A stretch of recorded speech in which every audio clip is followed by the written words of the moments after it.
ഈശ്വര, ഞാനിപ്പോ എന്താ ചെയ്യാ? സച്ചിൻ എന്നോട് നല്ല ദേഷ്യത്തിലാണെന്ന് തോന്നുന്നു. അവളെടുക്കാത്തയാ, മനഃപൂർവ്വം എടുക്കാത്തയാ, എനിക്കറിയാം. സച്ചിന്റെ സങ്കടം കേൾക്കാൻ എനിക്ക് വയ്യ. തൽക്കാലം സൈലന്റ് ആക്കി വെക്കാം, അത് മാത്രമേ മാർഗമുള്ളൂ.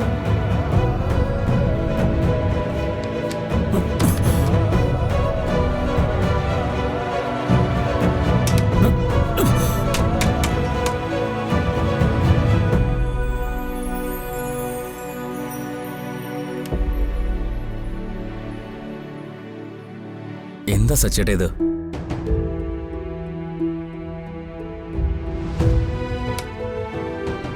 ഏട്ടത്തി പോയത് സച്ചിനെ സഹിക്കാൻ പറ്റിയിട്ടില്ലെന്ന് ഞങ്ങൾക്കറിയാം. പക്ഷേ തൽക്കാലം എല്ലാം സഹിച്ചേ പറ്റൂ. വേണമെങ്കിൽ അവിടെ പോയി കാണാമല്ലോ. സച്ചേട്ടൻ അർച്ചനടുത്തിയ ഒന്ന് ഫോണിൽ വിളിച്ച് സംസാരിക്കുക, അപ്പൊ എല്ലാം ശരിയാവും.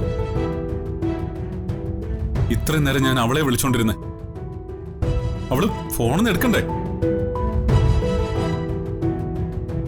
എനിക്കറിയാം അവളെ. എന്നോട് സംസാരിക്കാതിരിക്കാൻ വേണ്ടി ഫോൺ സൈലന്റ് ആക്കി വെച്ചിരിക്കുക. എന്റെ ഒറ്റ ബെല്ലിന് ഫോൺ എടുക്കുന്നവളാ. ഇപ്പൊ ഞാൻ എത്ര തവണ വിളിച്ചു എന്നറിയോ? എന്നിട്ട് ഒരു തവണ പോലും അവൾ എടുത്തില്ല. എന്താ കാരണം? എന്താ കാരണമെന്ന് എടുത്താ എന്നോട് സംസാരിക്കണം. അതിനവൾക്ക് വയ്യ.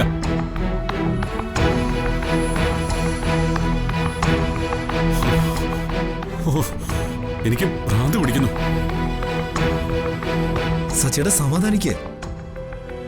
ഏട്ടത്തി നമുക്ക് തിരിച്ചു വിളിക്കാം.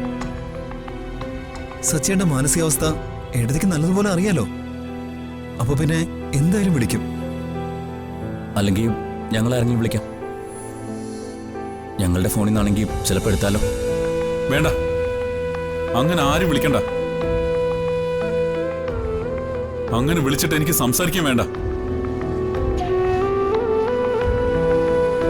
പോട്ടെ, അവളെടുക്കണ്ട. എന്ത് ചെയ്യണമെന്ന് എനിക്കറിയാം. അല്ല, നിങ്ങളെന്തിനാ വന്നേ? എന്തിനാ വന്നേന്ന്? അല്ല, ഞങ്ങൾ വെറുതെ സച്ചേട്ടനെ ഒന്ന് കണ്ട് സംസാരിക്കാൻ. എനിക്ക് ആരോടും ഇപ്പൊ സംസാരിക്കണ്ട. നിങ്ങൾ പൊക്കോന്ന്. ഈ മുറിയിലെ ഞാൻ മാത്രം മതി. അവളില്ലെങ്കിലും ഉറങ്ങാൻ പറ്റുമെന്ന് എനിക്കൊന്ന് അറിയണമല്ലോ. അവള് പോയിട്ട് വരട്ടെ. എനിക്ക് ഒരു കുഴപ്പമില്ല. എന്നെ അങ്ങനൊന്നും തോൽപ്പിക്കാൻ പറ്റില്ല.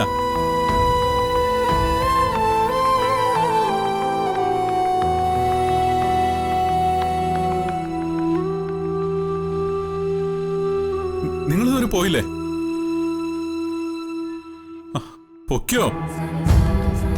പൊക്കോളാൻ.